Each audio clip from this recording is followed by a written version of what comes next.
चर्चा गरम है। नमस्कार, आप देख रहे हैं न्यूज फॉर नेशन और मैं हूं प्रियदर्शन। और आज हम हैं न्यूज फॉर नेशन के विशेष कार्यक्रम चर्चा गरम है में उस चर्चा को करने के लिए जिसके बलबूते तेजस्वी यादव बिहार में अपनी सरकार बनाना चाहते हैं और नीतीश कुमार के उन योजनाओं पर वो आघात कर रहे हैं जिसके बलबूते नीतीश कुमार लगातार उसे अपनी सबसे बड़ी ताकत समझते हैं।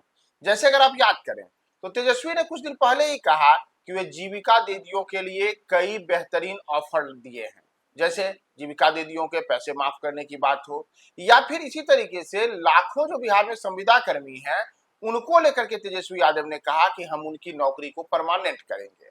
और आज एक बार फिर से जब तेजस्वी मीडिया के सामने आए तो उन्होंने एक बड़ी घोषणा ग्राम कचहरी पंचायत के जो प्रतिनिधि होते हैं उन लोगों को लेकर के किया है कि हम उनको पेंशन देंगे। तो तेजस्वी की ये जो लगातार अलग अलग किस्म की घोषणाएं हैं, इन घोषणाओं से किस प्रकार का असर बिहार में इस चुनाव पर पड़ रहा है, साथ ही साथ क्या वास्तव में तेजस्वी की ये लोक लुभावन घोषणाएं वोट के रूप में कन्वर्ट होंगी, इन तमाम मुद्दों पर चर्चा गरम है के विशेष कार्यक्रम में मेरे साथ बात करने के लिए हैं हमारे सहयोगी धीरेन्द्र। और हम धीरेन्द्र से ही पहल जानेंगे कि ये आखिर जो तेजस्वी की घोषणाएं हैं वास्तव में वोट को अपनी ओर लाने में संभव है या फिर हवा हवाई रहेगी। देखिए प्रियदर्शन, सबसे पहले तो मैं आपकी एक शब्द पर सज्जनता से थोड़ा सा ऑब्जेक्शन कर रहा हूँ। तेजस्वी आघात नहीं कर रहे हैं नीतीश के योजना पर और नीतीश के लोगों पर। तेजस्वी कोशिश कर रहे हैं कि उनको अपनी ओर मोड़ दें और इसी कोशिश के क्रम में कुछ दिन पहले उन्होंने जीविका दीदी के लिए कुछ योजना लेकर आया था। आज पंचायत प्रतिनिधियों के लिए उन्होंने कुछ घोषणाएं की हैं। ये बड़ी अच्छी बात है कि तेजस्वी यादव एक अच्छे रणनीतिकार की तरह नीतीश कुमार के कोर वोट बैंक और नीतीश कुमार के कोर वोट मैनेजमेंट के हिस्सा में जो ये कहिए कि कोर वोट मैनेजर को अपनी ओर खींचने की कोशिश कर रहे हैं। कौन है कोर वोट में? अब मैं बता रहा हूं, जैसे जीविका दीदी, जीविका जो योजना है वो नीतीश कुमार की योजना है, बिहार सरकार की योजना है और इस योजना के माध्यम से नीतीश कुमार ने, इसमें कहीं कोई संदेह नहीं कि ग्रामीण स्तर पर महिलाओं को आर्थिक रूप से सबल बनवाया है। अब ये जो प्रक्रिया चली, इस प्रक्रिया के कारण ग्रामीण स्तर तक पर महिलाएं नीतीश की समर्थक हो गई और नीतीश की वोटर में तब्दील हो गई। अब तेजस्वी यादव ने क्या किया कि जो जीविका दीदी है, जो महिलाओं के बीच में पैठ रखती हैं, जो क्लस्टर हेड है, उन जीविका दीदियों के लिए कुछ ऑफर लाया कि मेरी सरकार बनेगी तो हम आपका वेतन बढ़ा देंगे, मेरी सरकार आई तो हम आपको अस्थायी कर देंगे, मेरी सरकार आई तो आप पर जो लोन है वो माफ कर दिया जाएगा। तो जाहिर सी बात है कि ये जो जीविका दीदियां हैं जो लगातार सरकार की योजनाओं का लाभ ग्रामीण महिलाओं को दिलवा रही हैं, अगर उनके लिए कोई एजेंडा लेकर आएगा तो उनका झुकाव तो जो लेकर आएगा उसकी ओर होगा। तो ये नीतीश कुमार के कोर वोट मैनेजर, मैंने मैनेजर शब्द कोट किया, उसको अपनी ओर मोड़ने की एक कोशिश है। आघात नहीं, आघात तो थोड़ा सा निगेटिव वर्ड हो जाता है।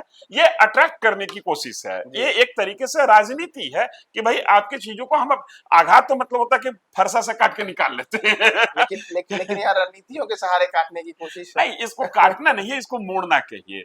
आज जैसे तेजस्वी यादव ने ऐलान किया कि हम पंचायत प्रतिनिधियों के लिए पेंशन लेकर आएंगे। आप गौर कीजिए,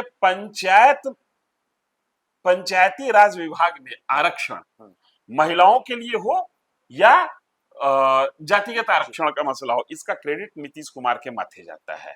लिहाजा पंचायत प्रतिनिधियों को अपनी ओर मोड़ने की कोशिश हर पंचायत में, माने जितना पंचायत है, समझ लीजिए कि अगर वो पंचायत प्रतिनिधि को तेजस्वी यादव अपनी ओर मोड़ने में कामयाब हो जाते हैं तो एक तरीके से उनकी अपील, उनकी कोशिश ग्रास रूट पर मतदाताओं के सामने होगी। ग्रास रूट पर मतदाता उनके पक्ष में मुड़ते हुए दिखेंगे। लेकिन यहां पर एक पेच मुझे दिख रहा है, वो जीविका वाले मामले में नहीं दिख रहा था लेकिन इस मामले में दिख रहा है। आप जिस पंचायत प्रतिनिधि के लिए पेंशन की योजना लाने की बात कर रहे हैं, पहले उनके लिए एक सम्मानजनक वेतन की तो बात हो जाए।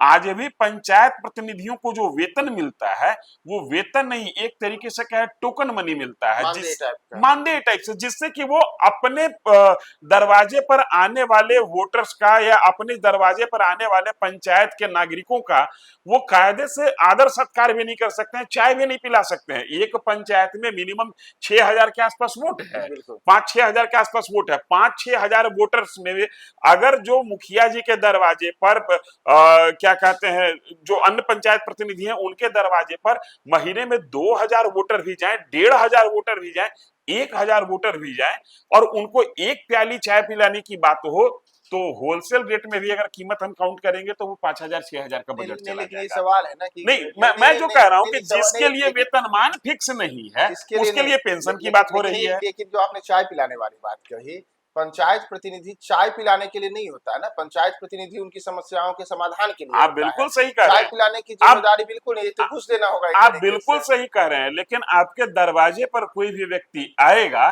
तो चाय पिलाना, उसका स्वागत करना आपकी नैतिक जिम्मेदारी है।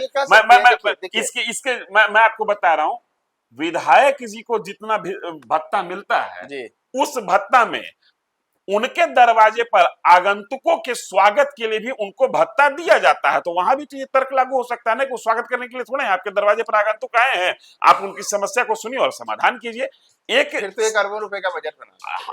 मैं यही कह रहा हूं, सबसे पहले तेजस्वी जी को चाहिए था कि पंचायत प्रतिनिधियों के लिए वेतनमान की चर्चा कर लेते कि हम आपके लिए एक सम्मानजनक वेतनमान की बात करेंगे। विधायकों के लिए वेतनमान है, सांसदों के लिए वेतनमान है, मंत्रियों के लिए वेतनमान है, तो फिर पंचायत प्रतिनिधियों के लिए वेतनमान क्यों नहीं? तेजस्वी ने निशाना सही लगाया, लेकिन निशाना मैंने जिस बंदूक से वो फायरिंग कर रहे हैं उस बंदूक में जो गोली उन्होंने भरी वो थोड़ा ज्यादा कड़ा रेंज का भर दिया। थोड़ा अभी चाहिए था कि उनके लिए वेतनमान की बात हो जाती, वेतनमान से ही पंचायत प्रतिनिधि खुश हो जाएंगे। वो आप पेंशन की बात कर रहे हैं, पंचायत प्रतिनिधि मान लेंगे कि ये एक छलावा हो रहा है, क्योंकि वेतनमान ही जिसका सम्मानजनक नहीं है उसका पेंशन क्या होगा? जिसको वेतनमान ही मिलता हो 1,200 रुपया तो पेंशन का मिलेगा 100 रुपया। हालांकि 1,200 रुपये वाली तो बात नहीं है, लेकिन ये जो पेंशन की आज उन्होंने घोषणा की है, जीविका दीदियों के लिए घोषणा की है, तो मेन तो ये है ना कि जो चुनाव मौजूदा समय में चल रहा है, प्रथम चरण का चुनाव भी अभी 1 सप्ताह के बाद हो जाएगा, करीब हो जाएगा, तो इसका असर मौजूदा समय में क्या चुनाव पर नहीं पड़ेगा? नीतीश कुमार बिल्कुल एनडीए के लिए कमजोर होने वाली स्थिति नहीं है। मैं इस बात को कह रहा हूं, जीविका दीदी वाला मास्टर स्ट्रोक कारगर हो सकता है। जीविका दीदी कितना इस बात को समझती है, या इसलिए मैं बोल रहा हूँ, देखिए जीविका दीदियों को लेकर के जो आप बात कर रहे हैं, जीविका दीदियों को लेकर के तमाम रिपोर्ट्स लगातार चल रही हैं कि कैसे वो माइक्रो फाइनेंस कंपनियों के चंगुल में है। अधिकांश जो जीविका दीदी हैं उनके ऊपर बड़ा कर्ज पड़ा हुआ है माथे पर। स्थिति तो यहाँ तक आई है कि जिन लोगों को भी 10,000 रुपए दिए गए उनके दरवाजे पर उनको प्रताड़ित कर करके और वसूल लिए गए पैसे। ऐसी खबरें कई जगहों पर हमने सुनी है और देखी है। नहीं, ये आप जो कह रहे हैं ना, इससे इनकार करने वाली बात नहीं है। इसीलिए मैं कह रहा हूं कि जीविका दीदी को लुभाने के लिए तेजस्वी यादव ने जिन योजनाओं की घोषणा की है वो जमीन पर उतर सकता है, बशर्ते कि इनके कार्यकर्ता, इनके नेता कितना कन्विंस करते हैं। एक दिन के प्रेस कॉन्फ्रेंस से मामला उस लेवल तक नहीं जाता है जिस लेवल तक आप पहुंचाना चाह रहे हैं। इसके लिए कार्यकर्ताओं की टीम और एक लॉजिकल टीम हो जो कि जीविका दीदी को कन्विंस करे। लेकिन पंचायत प्रतिनिधियों के लिए जो उनका ऐलान है ये थोड़ा सा हास्यास्पद लगता है। मुझे लगता है कि पहले वेतनमान की बात होती, उसके बाद पेंशन की बात होती तो थोड़ा ज्यादा लॉजिकल लगता। खैर, बिहार में विधानसभा के चुनाव 2 चरणों में होने हैं। तमाम तरीके के जो शतरंज के विसात है वो बिछ चुके हैं, अलग अलग प्लेयर्स भी आ चुके हैं। अब कौन वजीर है, कौन मंत्री है, कौन कहाँ क्या करेगा, ये तो आगे आने वाले समय में पता चलेगा। लेकिन चाल हर ओर से चली जा रही है। तेजस्वी अभी भी यह मानने को तैयार नहीं है कि नीतीश कुमार के द्वारा पिछले करीब 2-2.5 महीनों में जो लगातार लोक लुभावन घोषणाएं की गई हैं और उसके सहारे इस बार पुनः सरकार में वापसी का जो सपना नीतीश कुमार देख रहे हैं, उस पर लगातार तेजस्वी यादव कई किस्म के ऐसे चीजें ला रहे हैं जिनसे उनके कोर वोट बैंक को तोड़ने की कोशिश है, जिसके लेकर के धीरेन्द्र भी हमें से बता रहे थे कि कैसे इससे नुकसान संभव है, हो सकता है। तो आगे क्या होगा और इसके साथ तेजस्वी की इन योजनाओं का ग्राउंड रूट लेवल पर क्या स्थिति है, हम अपने संवाददाताओं के साथ उनकी रिपोर्ट भी आपके सामने पेश करेंगे। बने रहे न्यूज़4 नेशन के साथ। और अंतिम में छठ पर्व की सभी को हार्दिक शुभकामना। नमस्कार। नहाय खाए के साथ छठ महापर्व की आज से शुरुआत हो चुकी है। आस्था के इस पावन पर्व पर पूर्वी भारत में मसालों के सबसे बड़े ब्रांड आईटीसी लिमिटेड सनराइज मसाला पिछले साल की तरह इस साल भी ऊर्जा का वरदान अभियान लेकर वापस आया है। आईटीसी सनराइज मसाले का अभियान ऊर्जा का वरदान के दूसरे संस्करण का उद्देश्य है संगीत और डिजिटल बुक के माध्यम से छठ की कहानियों को फिर से पुनर्जीवित करना, उन कहानियों से नई पीढ़ी को जोड़ना। इस वर्ष ऊर्जा का वरदान थीम श्रद्धालुओं को छठ पूजा की उत्पत्ति तक ले जाती है, जिसे संगीत और डिजिटल बुक दोनों माध्यमों के द्वारा प्रस्तुत किया जा रहा है। दोनों प्रस्तुतियां छठ की मूल लोक कथाओं पर आधारित है, जिनमें माता सीता का पहला छठ व्रत, राजा प्रिय व्रत और रानी मालिनी की संतान प्राप्ति की प्रार्थना, पांडवों की भक्ति और कर्ण द्वारा सूर्य देव की उपासना जैसे प्रसंग शामिल हैं। मैथिली ठाकुर की आवाज में इन कथाओं पर आधारित एक छठ गीत भी बनाया गया है।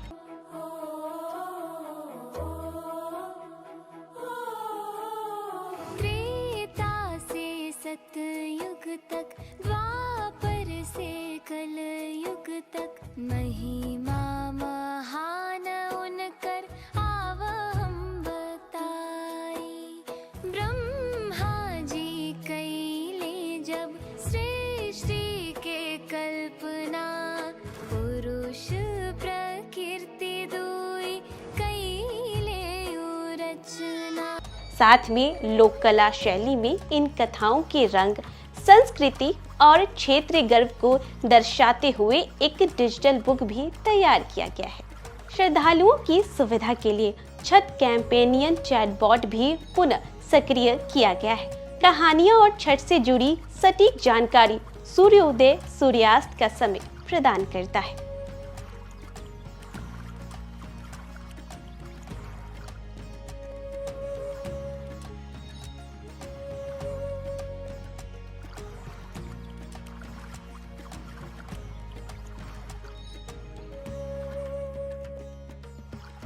अपने नीचे दिए गए QR कोड को स्कैन कर सनराइज के साथ व्हाट्सएप पर जुड़ सकते हैं और छठ त्योहार से जुड़ी हर जानकारी, छठ गीत, छठ की कहानियां पा सकते हैं।